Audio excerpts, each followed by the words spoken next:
and welcome to Plant Clinic Case Files, the podcast where we answer your burning plant questions and dive deeper into the research behind extension recommendations. I'm Megan, your communication specialist, and I will be guiding our conversation today. And I'm Gabriella, your host for the series and the consumer horticulture extension agent here at New Hanover County. We are so glad you're tuning in, whether you're a backyard gardener, a volunteer, or even a landscaper, or someone who's just noticed something strange on their plants and wants answers. This podcast is for you. Before we jump into today's topic, let's take a quick moment to set the stage. What even is cooperative extension? Great question, Megan. North Carolina Cooperative Extension is a partnership between NC State University and NCA&T and local county governments. So our job is to take the research from those universities and translate it into practical information that's usable for people in the communities, gardeners, farmers, families, businesses. We're kind of the bridge between the lab and your backyard. I think that's really what makes extension so unique. It's not just theory, it's grounded in local context and real people asking real questions. So with that, I think we can get into it.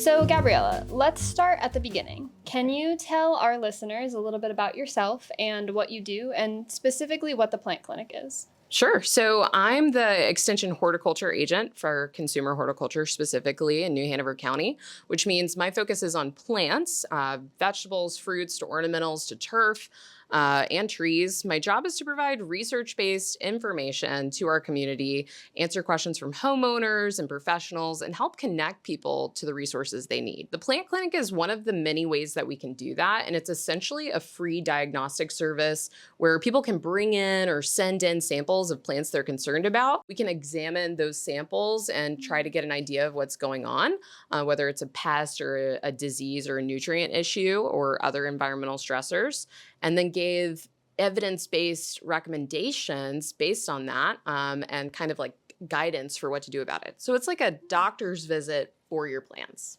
I love that. An easy, accessible way for people to access like research-based information. That's wonderful. Yes. So people can just walk in with a sick plant.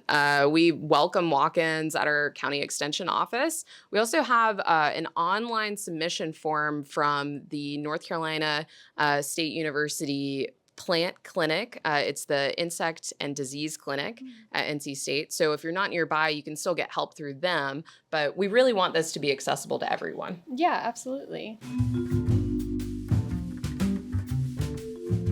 Let's shift into some practical advice now, because spring is here and people are itching to get outside. What should gardeners and landscapers in New Hanover County be doing right now? Hopefully you would have done a lot of the work already, like this winter, more January timeframe. If you were planting a vegetable garden, you would have started seeds indoors already in January, maybe doing some cleanup around your yard, things like that. But there are still a couple things you can do. The two big ones are prepping your soil and pruning. So with soil prep, before you plant anything, you can take some time to amend your soil. And before you amend your soil, you need to get a soil test. It is super important that you do a soil test. We'll tell you about your phosphorus levels, your potassium levels. We won't tell you how much nitrogen is in your soil because it is very mobile, but we can tell you what to add, when to add it, and what would be best for your yard. And then pruning, of course, now's a really good time to prune any ornamental grasses or things like that, and shrubs and whatnot. Just be careful. Make sure that you're pruning the right things at the right time. We have a pruning calendar here in the Plant Clinic if you have questions about that, but you wouldn't want to cut your blooms off of your azaleas. They're about to open up, things like that. So just make sure you're pruning the right things. Pruning's always a great way to promote new growth of plants. So along with all of the spring excitement comes spring problems. What are some of the common issues people are coming into the Plant Clinic with right now? Yeah, so right now we are seeing a couple of common questions. One of them is sooty mold on crepe myrtles. And so sooty mold on crepe myrtles, it is, something that's caused by one of two insects.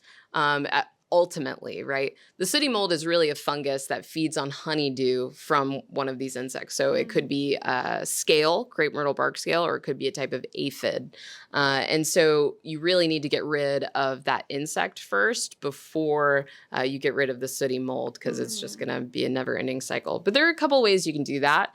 You can use systemic insecticides applied to the soil as like a drench, or you can apply it to the foliage as well. Of course, always read the label. It's the law in North Carolina.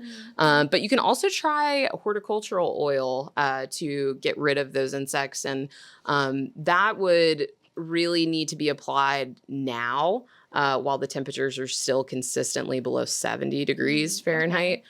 Because if you apply it during the summertime, it will actually fry your plants. So timing is really important on that one. Yeah. And then another one that we actually got the other day, and I'm sure we're going to get more as we go into the growing season, but lichen and mushrooms in general. So lichen, a woman came in with lichen on a branch, and she was so worried about it. Like, what is this? Is it killing my tree? And I'm like, no.